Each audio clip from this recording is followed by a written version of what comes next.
Muy buenos días, les damos la bienvenida a Incluidos Noticias Sin Límites y hoy, como en cada programa, vamos a compartir con ustedes noticias del quehacer parlamentario de la Honorable Cámara de Diputados de la Nación y noticias de actualidad nacional e internacional. El gobierno finalmente logró dictamen para la ley bases y el paquete fiscal, como lo oficializó la vicepresidenta. Finalmente, el pasado jueves, el gobierno de Javier Milei ha logrado obtener las firmas necesarias para aprobar el dictamen de la ley bases y del paquete fiscal, en un momento crucial para su futuro. Aunque el bloque oficialista solo cuenta con 7 senadores nacionales y una alianza de 13 bancas al sumar al PRO, ha logrado consensuar con comisiones para obtener los dictámenes de mayoría necesarios. Hubo intensas negociaciones lideradas por el jefe de gabinete, Guillermo Francos, quien logró desbloquear puntos de discordia con diversos legisladores y asegurar las firmas necesarias. El texto final de la ley bases consta de 238 artículos, dividido en 10 títulos, destacándose el régimen de incentivos para grandes inversiones, RIGI, que busca promover inversiones superiores a los 200 millones de dólares. Se concedieron modificaciones en puntos centrales del RIGI para su aprobación, así como la privatización completa de varias empresas estatales como Aerolíneas Argentinas S.A., Energía Argentina S.A., Radio y Televisión Argentina, entre otros. Además, fue clave la concesión de un impuesto a las ganancias diferenciado para la Patagonia. Sin embargo, se esperan disidencias por parte de algunos de los legisladores, incluyendo al grupo dialoguista, que acompañarán al gobierno, pero con un texto en disidencia al dictamen de mayoría, y los senadores de la coalición Unión por la Patria, que presentarán un dictamen en minoría en rechazo a la ley bases como forma de posicionamiento político.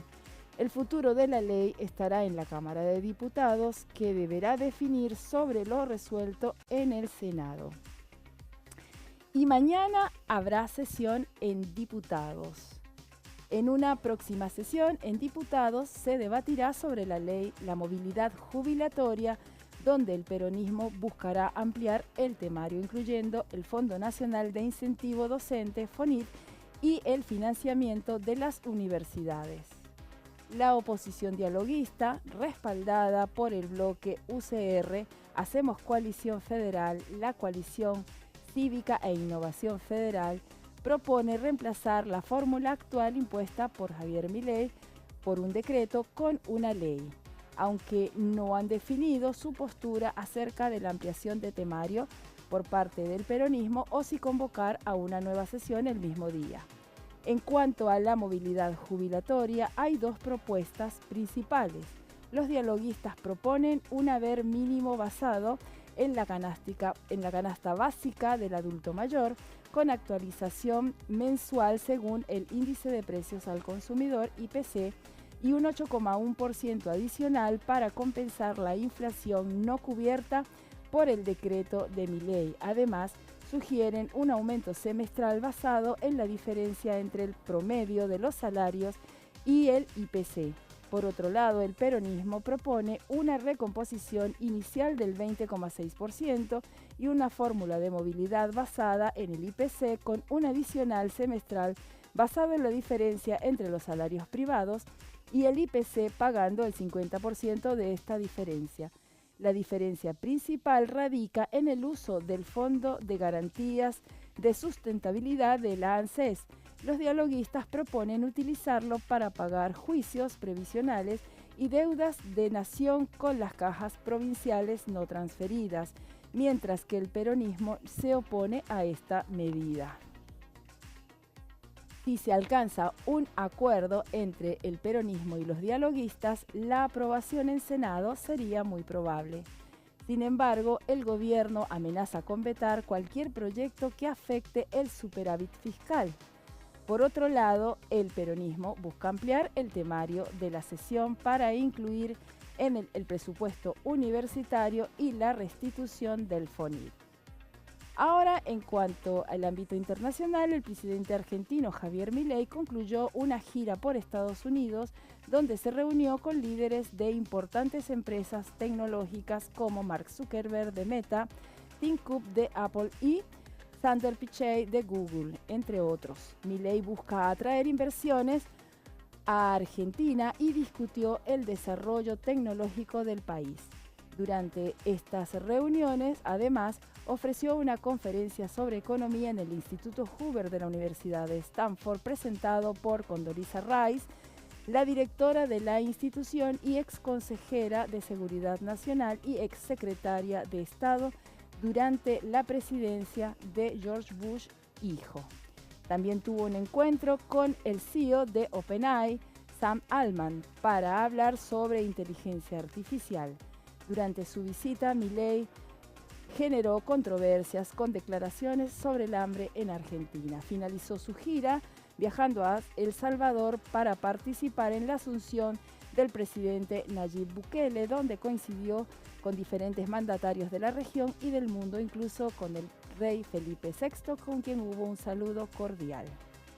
Pasando a otro orden de ideas, los bonos soberanos en dólares registraron un aumento del 2%, continuando con una tendencia alcista. Esto se atribuye a la estabilización del mercado cambiario tras los recientes vaivenes. Los inversores muestran confianza luego de que el nuevo jefe de gabinete, Guillermo Francos, anunciara que la ley bases y el paquete fiscal serán tratados en el Senado.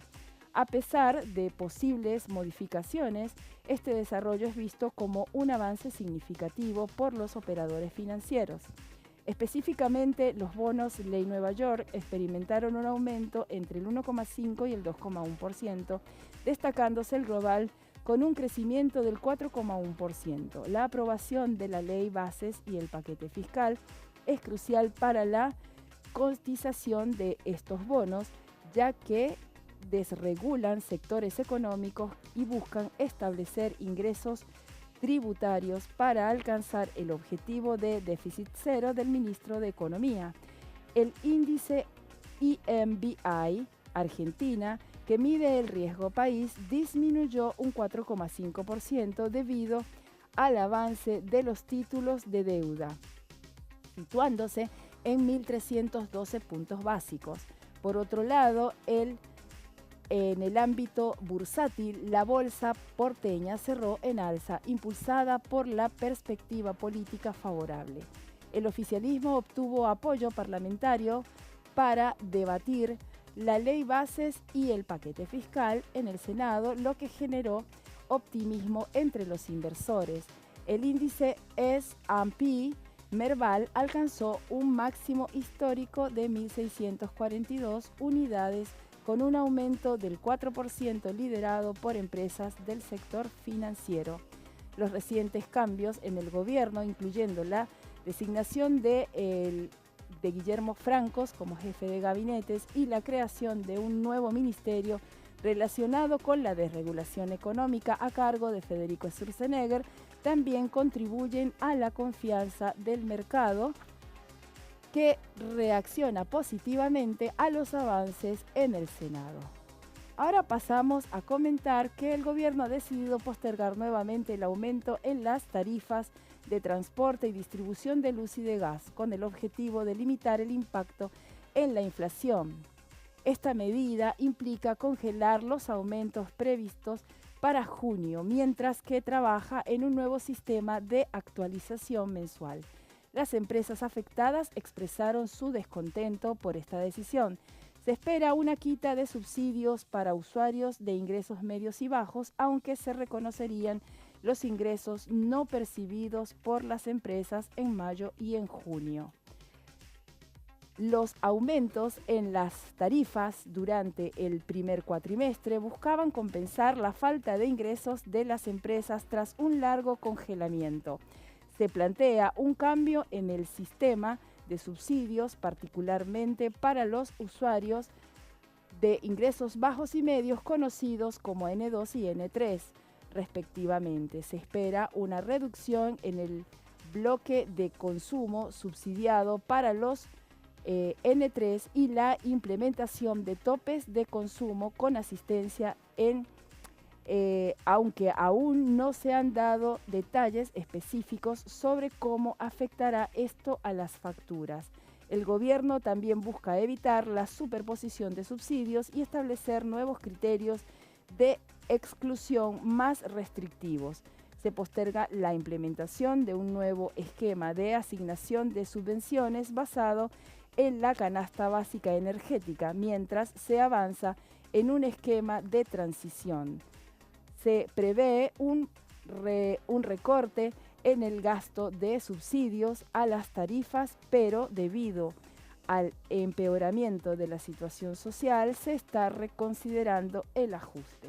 Ahora, en el ámbito educativo, la adopción del enfoque STEM está transformando tanto la educación como el mercado laboral. Este enfoque centrado en la ciencia, la tecnología, la ingeniería y la matemática ha ganado prominencia en instituciones educativas de todos los niveles, desde el jardín de infantes hasta la educación superior.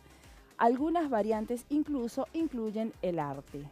Melina Maurer, especialista en educación, destaca la importancia de comenzar temprano, incluso en la educación formal inicial, para desarrollar una comprensión integral de la ciencia y la tecnología. En instituciones como el Instituto de River Plate se implementan prácticas pedagógicas centradas en el estudiante, promoviendo el aprendizaje a través de proyectos interdisciplinarios desde el jardín de infantes.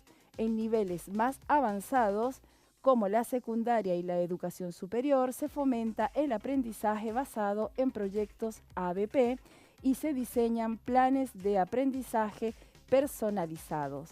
La Universidad Tecnológica Nacional reconoce el crecimiento de la demanda laboral en el campo de la tecnología y destaca la importancia de la formación STEM para preparar a los estudiantes para el mercado laboral.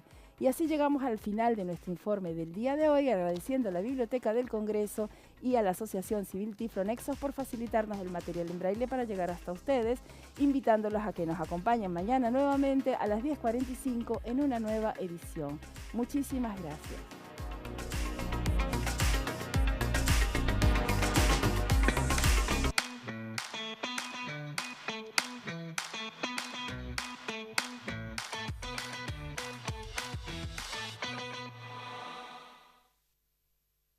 Dengue, Zika